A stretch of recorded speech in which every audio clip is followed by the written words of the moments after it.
Imagine creating hundreds of crores out of thin air using nothing but a piece of paper. And imagine the entire banking system believing you. Welcome back to Pie in the Pound. I'm Kavya, and today we are diving into one of the most fascinating episodes in India's financial history, the 1992 the Harshad Mehta scam.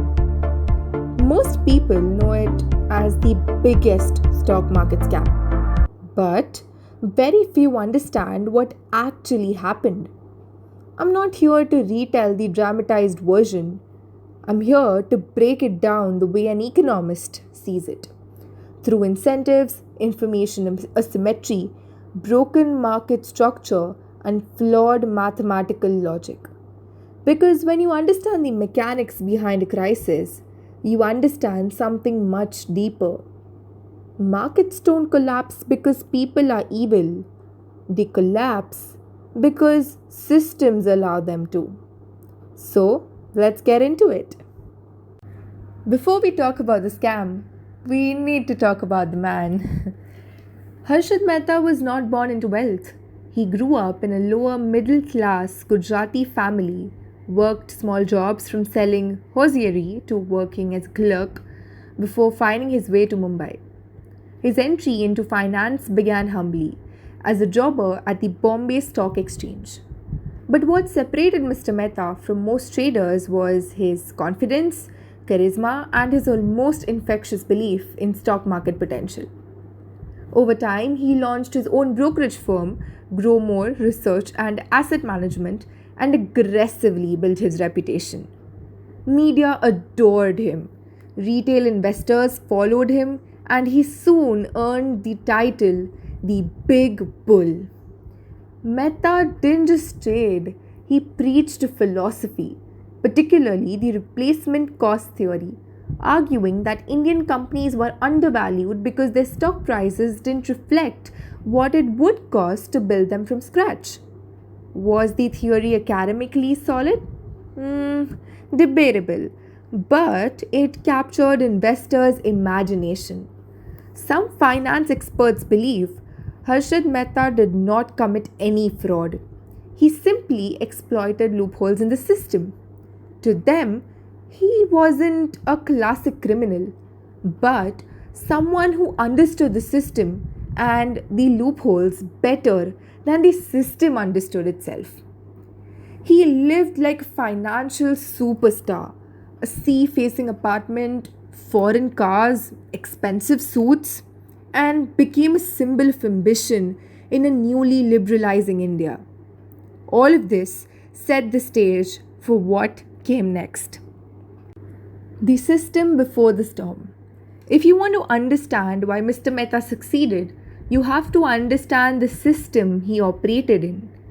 In 1992, India's financial infrastructure was paper based, slow and opaque, fragmented across regulators, dependent on trust instead of verification, without electronic settlement or central depositories. This matters because in economics, markets don't fail randomly, they fail when institutions fail. And the biggest institutional gap at the time was a simple one. Banks were allowed to trade securities using paper receipts, even though verifying those receipts was painfully slow. In other words, the system relied on a promise backed by paperwork, and promises are easy to exploit. Here's the part most people never fully understood. This scam wasn't about the stock market. It began in the money market with something called a ready forward deal, basically the Indian version of a repo. Economically, it's simple. Bank A sells government securities to Bank B.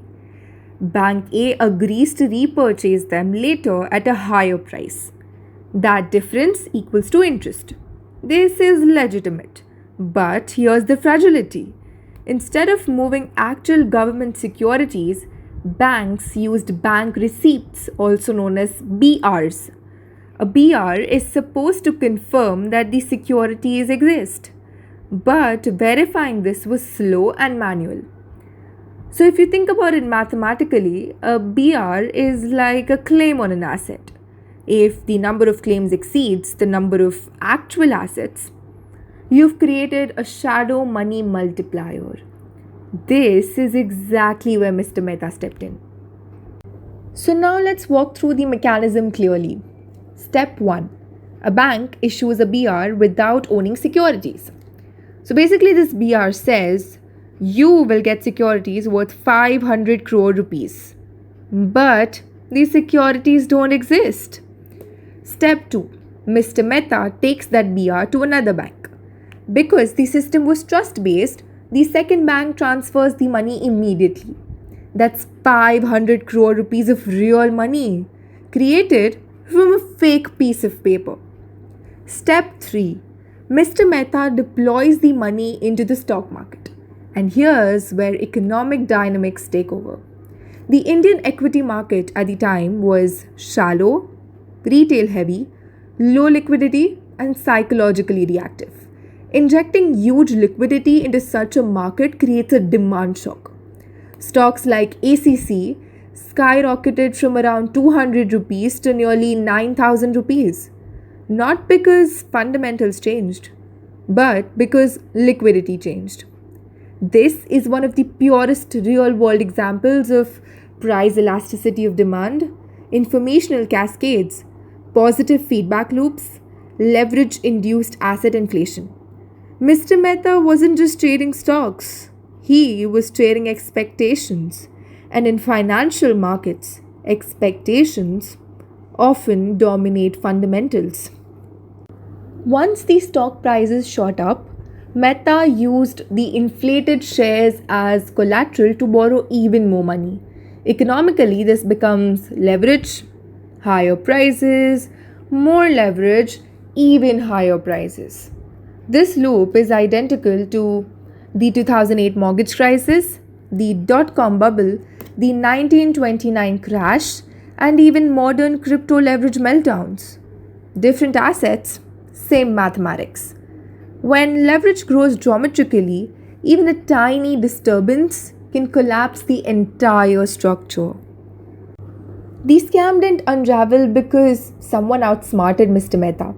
It unraveled because someone finally countered. And that someone was Miss Sucheta Dalal, a financial journalist known for her sharp investigative work and refusal to accept vague answers from powerful institutions. Dalal noticed something that didn't make mathematical sense. The volume of government securities supposedly being traded was greater than the total amount of securities that actually existed. This is a logical and numerical impossibility. She began digging, questioning bankers, dealers, and market insiders. Her reporting exposed the irregularities in the banking receipts and the role Mr. Mehta played in exploiting them. Her work brought attention to a deeper, systematic failure. The scam began to break open when internal checks revealed that the State Bank of India was facing a shortfall in government securities tied to certain transactions. When investigators traced the paperwork, they discovered the core of the problem. SBI had issued BRs to Mr. Harshad Mehta, but the actual government securities behind those BRs were never delivered. By the time investigators connected the entire chain, the scale was astonishing. Various committees placed the scam at roughly 4,000 to 5,000 crore rupees, all fueled by loopholes that multiplied quietly inside the system. This revelation broke the illusion of trust the entire system depended on. Once this hit the news, banks demanded their securities. The securities weren't there. Liquidity vanished.